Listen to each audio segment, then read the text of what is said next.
এটা একটা শুধু যথেষ্ট। নিজ ধর্ম নিদান শ্রেয় পরধর্ম ভয়াবহ। যেই যেই ধর্মে জন্মগ্রহণ করেছে সেটাই তার স্বধর্ম। যে যেই ধর্মে জন্মগ্রহণ করেছে সে ধর্মে থাকার জন্য গীতা আদেশ দিয়েছে। স্রষ্টাই জানে কোন ধর্মে তুমি যাবে। স্রষ্টা তোমাকে যে ধর্মে দিয়েছে তুমি সে ধর্মের মধ্যেই থাকার চেষ্টা করবে। যাক, সেদিকে যাচ্ছি না। কালকে কীর্তন কয়দিন হবে? এর মধ্যে যারা কীর্তন করবে, তোমরা যদি মনে করো দলের তারা একজনও না, কীর্তন করবাকে মহাপ্রভু, তারপরে নিতাই। এই জন্য অধিবাসে নিতাইকে আহ্বান করেছি, মহাপ্রভুকে আহ্বান করেছি। এবার আসবে দেবাদিদেব মহাদেব। কে? কলিতে মহাদেব কে? অদ্বৈত প্রভু। এই কথা বলছি বলে একজন তো কাউকে ভাল দাও ছিল না, কয়ে বাড়ি না মহাদেব বলে গাজাটা দেখা।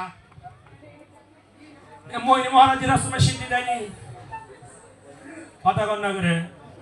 হ্যাঁ, মোহিনী মহারাজ জিতে বড় সাধকটা, মাতৃ সাধকটা এই গোপালদের আর কেডা আছে? হ্যাঁ, কথা অন্যরকমের। গাঁজা খালি কেমন জানেননি? একটা গল্প মনে শুরু করে কই দেখি, বাবা গাঁজা খা, পুতেরে কইছে গোপালদি বাজাতে সাইডটা হুটলাম কটা হুটলাম তো। মানে বাবা ছেলেরে বলে ছেলে আনবো, বাবার পুতে কথা ছেলে আনে নাই, বাড়িতে করে হট্ট গন্ডগোল। পাশে কিছু দূর দূরে মায়া বিয়া দিছে, মায়ের জামা এসে বাবা কি হয়েছে? যা হবার হয়েছে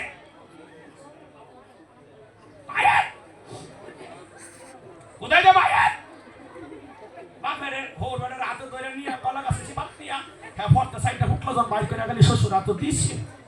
আরে খুশি কারে কয়, খুশির সুরে কই কেন খুশি? তুই আমার মায়ের জামাই, তুই আমার সাক্ষাৎ ভাই, গাঁজা তো ভাই। তুমি গাঁজা খাও, তুমি মদ খাও, তুমি ভাড়ার মাংস খাও, তুমি খাও, সাধুদের হাতে এগুলো দিবে না।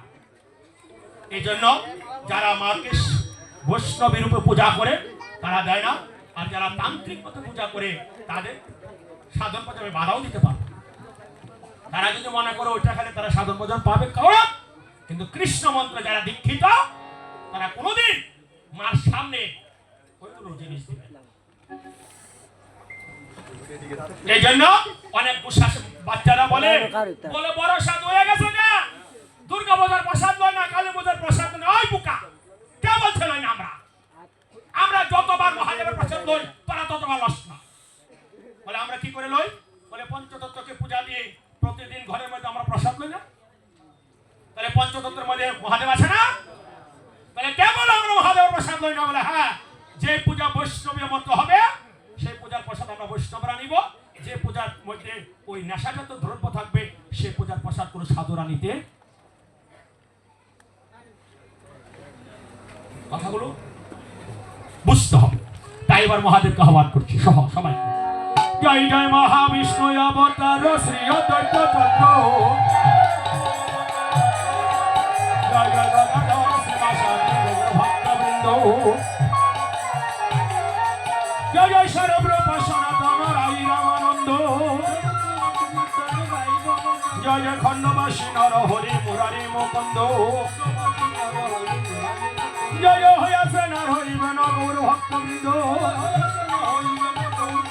জয় জয় খণ্ডবাসী নর হরি মুরারি মুকুন্দ, জয় জয় পঞ্চপুত্র সঙ্গে বজে রাই ভবানন্দ, জয় জয় তিনপুত্র সঙ্গে নাচে স্বামী শিবানন্দ, জয় জয় দ্বাদশ গোপালয়া দ্বিজ সতী মহন্ত, জয় জয় হইয়াছে নর হরিবেন গৌর ভক্তবৃন্দ। ও তোমরা সবে মিলে করো কৃপা আমি অতি মন্দ, তোমরা সবে মিলে করো কৃপা আমি অতি মন্দ, যেন প্রাণ ভরে গাইতে পারি, প্রাণ ভরে ডাকতে পারি,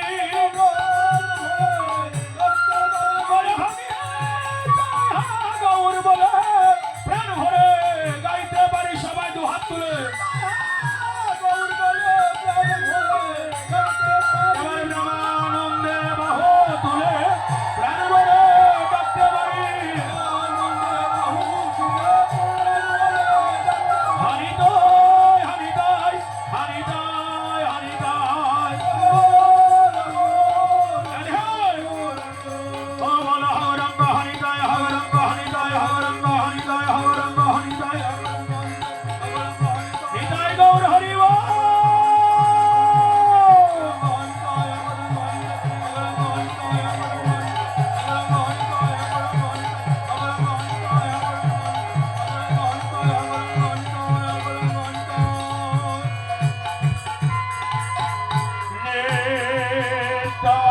দ্বৈত গৌরাঙ্গ জয় জয়